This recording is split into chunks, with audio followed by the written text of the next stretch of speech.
ഇപ്പം നമ്മളിപ്പോൾ ഞാൻ ബോസ്റ്റണിൻ്റെ അടുത്തുനിന്ന് യാത്ര തുടങ്ങി കണക്കിക്കൊട്ട് ന്യൂയോർക്ക് സിറ്റി വഴി വെർജീനിയ കറങ്ങി അതിനിടയിൽ ആൻഡ്രൂസ് എയർഫോഴ്സ് ബേസിൽ നിന്നും ഒരു ട്രെയിൻ എടുത്ത് അല്ല ഒരു മിലിറ്ററി ഫ്ലൈറ്റ് എടുത്ത്, അത് പ്രസിഡന്റ് യാത്ര ചെയ്യുന്ന എയർപോർട്ടിൽ നിന്നും ഒരു മിലിറ്ററി ഫ്ലൈറ്റ് എടുത്തിട്ട് ഞാനിപ്പോൾ എത്തിയിരിക്കുന്നത് ചാൾസ്റ്റൺ സൗത്ത് കരോലീന. അവിടെ ഒരു എയർഫോഴ്സ് ബേസിൽ എത്തി. ഇപ്പം നമ്മൾ റെയിൻബോ റോ, ഇവിടുത്തെ ഒരു ഫേമസ് ചാൾസ്റ്റണിലെ ഒരു ഫേമസ് സ്ഥലമാണ്, അവിടെ എത്തിയിരിക്കുകയാണ്. നമ്മൾ ഈ സൗത്ത് കരോലീനയെ പറ്റി പറയുമ്പോൾ പാൽമെറ്റോ, നമ്മുടെ പാം ട്രീ പോലെ തന്നെ പാൽമെറ്റോ എന്ന് പറഞ്ഞ മരം, ആ മരം ആണ് ഇവിടുത്തെ ഐഡന്റിറ്റി. ഇപ്പം നമുക്ക് തെങ്ങുള്ളോണം, കേരളത്തിന് തെങ്ങുള്ളോണം, അതിൻ്റെ ഈ സൗത്ത് കരോലീനയുടെ ഒരു ഐഡന്റിറ്റി എന്ന് പറയുന്നത് ഇതാണ്.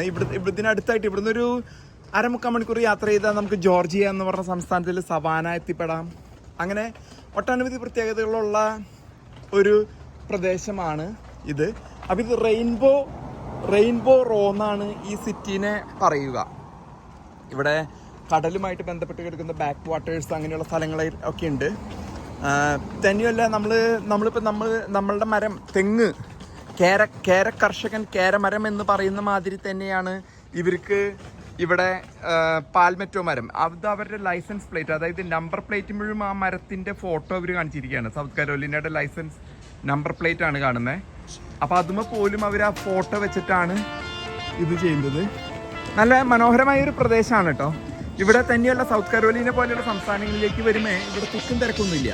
ജനങ്ങൾ ഇപ്പോൾ ന്യൂയോർക്ക്, ലോസ് ഏഞ്ചലസ്, ചിക്കാഗോ ഈ വക സ്ഥലങ്ങളിലൊക്കെ ചെല്ലുമ്പോൾ ഒരുപക്ഷെ അവിടെ ഭയങ്കര തിരക്കായിരിക്കും. എന്നാൽ ഇവിടെ ജനങ്ങളൊക്കെ വളരെ കുറവാണ്. ശാന്തമായിട്ട് നമുക്ക് നടക്കാൻ പറ്റുന്ന ഒരു പ്രദേശമാണ് സൗത്ത് കരോലീന പോലെയുള്ള സംസ്ഥാനങ്ങൾ. അതാണ് അതിൻ്റെ ഒരു പ്രത്യേകത.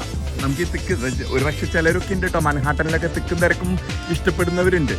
അപ്പോൾ നമ്മൾ ഈ റെയിൻബോ പ്ലേസിലേക്ക് എത്തിപ്പെട്ടിരിക്കുകയാണ്. നിങ്ങൾക്കിതിൻ്റെ ഈ പ്രദേശം വളരെ മനോഹരമായ പ്രദേശമാണ് കേട്ടോ. നമുക്ക് നടക്കാനായിട്ടുള്ള ഈ റെയിൻബോ റോ എന്ന് പറയുന്നത് ഒരു നടപ്പാതയാണ്. ഇവിടെ കടലല്ലെങ്കിൽ ബാക്ക് വാട്ടേഴ്സ് പോലെതാ അതിമനോഹരമായിട്ടുള്ളൊരു പ്രദേശങ്ങളാണ്. പൂക്കളും വെച്ചും വെള്ളവും കടലും കായലും ഒക്കെ ആയിട്ട് ഇതാ അവിടെ കടലിൻ്റെ ായ മനോഹാരിത. ഇത് കണ്ടോ, കുറ്റികൾ എന്തൊക്കെയോ പറക്കിയെടുക്കുന്നവർ കടലിൽ നിന്നും. ഓ കണ്ടോ, ഇതാണ് റെയിൻബോ റോ. നല്ല മനോഹരമായ വീടുകളൊക്കെ ഉണ്ട്, ശാന്തമായ ജീവിതം, അതിമനോഹരം. അപ്പൊ ചാൾസ്റ്റൺ സൗത്ത് കരോലൈന, ചാൾസ്റ്റൺ എന്ന് പറഞ്ഞ സിറ്റിയുടെ ഒരു മെയിൻ സ്ട്രീറ്റാണ്. കുറെ ആൾക്കാർ അവിടെ ഇവിടെയൊക്കെ നടക്കുന്നുണ്ട്. ഷോപ്പിംഗ് ഏരിയ ആണ്. കുതിരവണ്ടി ഇതാ വന്നു, നമ്മുടെ മുമ്പിലേക്ക് വന്ന് ചാടുന്ന ഒരു കുതിരവണ്ടി വന്ന് ചാടിയിട്ടുണ്ട്. കുതിര ഓടിക്കുന്ന ആ സ്ത്രീയാണ് കുതിരയുടെ മുതലാളി. വാല് മുറിഞ്ഞു പോയ കുതിരയാണോ? അല്ല, വാല് മെടഞ്ഞു വെച്ചിരിക്കുകയാണ്. വാല് മെടഞ്ഞു വെച്ചിരിക്കുന്ന ഒരു കുതിരയുമായിട്ട് പോവുകയാണ്. ഇവർ ടൂറിസ്റ്റാണ് കേട്ടോ, ഈ പ്രദേശത്തെ ടൂറിസ്റ്റാണ്.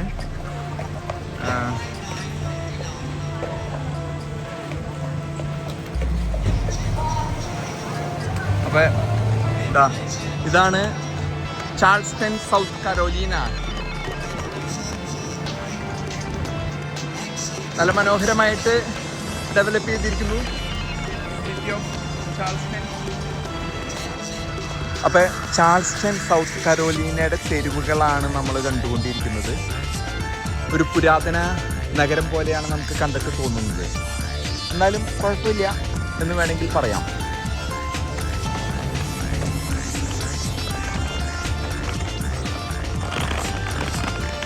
ചരിത്ര പ്രാധാന്യമുള്ള മേജർ പീറ്റർ ബൊക്കറ്റ് ഹൗസ് 1770 250 വർഷം പഴക്കമുള്ളൊരു ഇതാണ്. അപ്പോൾ നമ്മൾ ഈ സൗത്ത് കരോലീനയിൽ കൂടെ നടന്നു പോകുന്ന സമയത്ത് അത് അവരുടെ മരങ്ങളും റെയിൻബോ ഇതിൽ കൂടെ നടന്നു പോകുമ്പോൾ നമ്മുടെ ശ്രദ്ധയിൽപ്പെട്ടതാണ് ഒരു ചരിത്ര പ്രാധാന്യമുള്ള ഈ പ്രദേശം.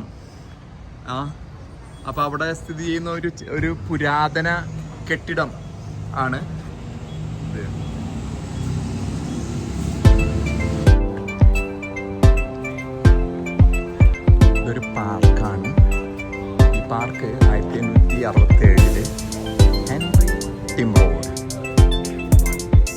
അദ്ദേഹം ജനിച്ചത് ഈ നാട്ടിലാണ്. ഒരു ഗൈഡ് ഇല്ല, നമുക്ക് ഗൈഡിൻ്റെ ആവശ്യമില്ല, മലയാളിക്ക് ഗൈഡിൻ്റെ ആവശ്യമില്ല എന്നുള്ളതാണ്. ഒരു സൗത്ത് കരോലിനെ പറ്റിയുള്ള പ്രത്യേകതകളൊക്കെ പറയാണ്. മലയാളിക്ക് നമുക്കറിയാലോ, ഒരു ഗൈഡിൻ്റെ ആവശ്യം മലയാളിക്ക് ആവശ്യമില്ലാതെ വരുന്നില്ല എന്നുള്ളതാണ് മലയാളിയുടെ ഒരു സവിശേഷത. ഇതാരൊക്കെയാണ്? ജോർജ് വാഷിങ്ടണാണ് നിൽക്കുന്നത്. ജോർജ് വാഷിങ്ടൺ നമുക്കറിയാവുന്ന 1776 അമേരിക്ക സ്വാതന്ത്ര്യം കിട്ടുന്നതിന് വേണ്ടി പോരാടിയ ഒരു വ്യക്തിയാണ്. അദ്ദേഹം സൗത്ത് കരോലിനയിൽ വന്നു, ചാൾസ്റ്റണിൽ വന്ന ഒരു ചരിത്രമാണ് എഴുതി വെച്ചത്. 1881 സ്വാതന്ത്ര്യത്തിന് വേണ്ടി വന്നെന്നാണ് പറയുന്നത്. അത് ശരിയല്ല, കാരണം അദ്ദേഹം അതിന് മുമ്പ് മരിച്ചുപോയി. അപ്പോൾ അതിൻ്റെ ഒരു സ്മാരകമാണ്. അദ്ദേഹം 1776 അദ്ദേഹം ഇത് ലാവൻഡറാണ് കേട്ടോ. സൗത്ത് കരോലിനെ പറ്റി പറയുമ്പോൾ നമുക്ക് മനസ്സിലാക്കേണ്ട ഒരു കാര്യം എന്ന് പറഞ്ഞാൽ, ഒരു അമേരിക്കയിലെ മിലിറ്ററി ആർമി US ആർമിയുടെ ബൂട്ട് ക്യാമ്പ് കൊളംബിയ സിറ്റിക്ക് അടുത്തായിട്ട് സൗത്ത് കരോലിനാണ്. ഫോർട്ട് ജാക്സൺ എന്നാണ് പറയാം. എൻ്റെയൊക്കെ 10-20 വർഷം മുമ്പ് എൻ്റെ ബൂട്ട് ക്യാമ്പ് അവിടെയായിരുന്നു. ബേസിക് കോമ്പാക്ട് ട്രെയിനിങ് എന്ന് പറയുന്നത് പോലെ. മ്യൂസിയം ഓപ്പൺ മ്യൂസിയമാണ്. ഇതൊരു ഓപ്പൺ മ്യൂസിയമാണ്. ഓൾഡ് എക്സ്ചേഞ്ച് എന്ന് പറഞ്ഞ ഡങ്കിയോൺ. ഈ സൗത്ത് ചരിത്ര പ്രാധാന്യമുള്ള ഒരു നഗരത്തിലൂടെയാണ് നമ്മൾ നടന്നുകൊണ്ടിരിക്കുന്നത്. സൗത്ത് കരോലിന ചാൾസ്റ്റന്റെ ആ ഒരു ചരിത്രം പേര് നിൽക്കുന്ന ഈ തെരുവുകളിലൂടെ ഈ സൈഡിലൊക്കെ പറഞ്ഞ സാധനം അത്രമാത്രം ഭംഗിയിലൊന്നും ഉണ്ടാക്കിയിരിക്കുന്നൊരു സംസ്ഥാനമല്ല. ഒരു വിധം അങ്ങനെ ഉണ്ടാക്കിയിരിക്കുന്നു എന്ന് പറയാം. വെയിലിത്തിരി മൂത്ത് വരുന്നുണ്ട്. അപ്പോൾ ആ ചൂടിൻ്റെ കാഠിന്യം നമ്മുടെ ചിരകളിൽ അടിക്കുന്നതിന് മുമ്പായിട്ട് നമ്മൾ ഇവിടെ നിന്ന് സ്കൂട്ടാവും. ഇവിടുന്ന് സ്കൂട്ടായിട്ട് നമ്മൾ ഭക്ഷണം കഴിക്കണം. അത് നമുക്കറിയാതെ, ഞാൻ ഭൂരിഭാഗവും ഉച്ച സമയത്ത് ഒരു ബുഫേക്ക് പോകും. അപ്പോൾ നമുക്ക് ഇഷ്ടമുള്ള സാധനങ്ങളൊക്കെ കുറേ കഴിക്കാം. പക്ഷേ ഒരു പ്രത്യേകത, നമ്മൾ ബുഫേ ഇവിടെ തിരഞ്ഞെടുക്കുന്ന സമയത്ത് അതിൻ്റെ റിവ്യൂസിലും പറ്റിക്കും. എന്നിരുന്നാൽ കൂടി നമ്മളവിടെ ചെല്ലുമ്പോൾ നല്ല ഭക്ഷണമൊക്കെ കഴിക്കാവും. നമുക്ക് ഇഷ്ടപ്പെട്ടത് എന്ന് പറഞ്ഞു കഴിഞ്ഞാൽ ചിലപ്പോൾ അത് ഒരു 5 ദിവസം പഴക്കമുള്ളതായിരിക്കും. അതുകൊണ്ട് ഫ്രഷ് നോക്കാനും കാണാനും ശ്വസിക്കാനും അറിവുള്ള ബുഫേ തിരഞ്ഞെടുത്ത് കഴിക്കാൻ നമ്മൾ പഠിക്കണം.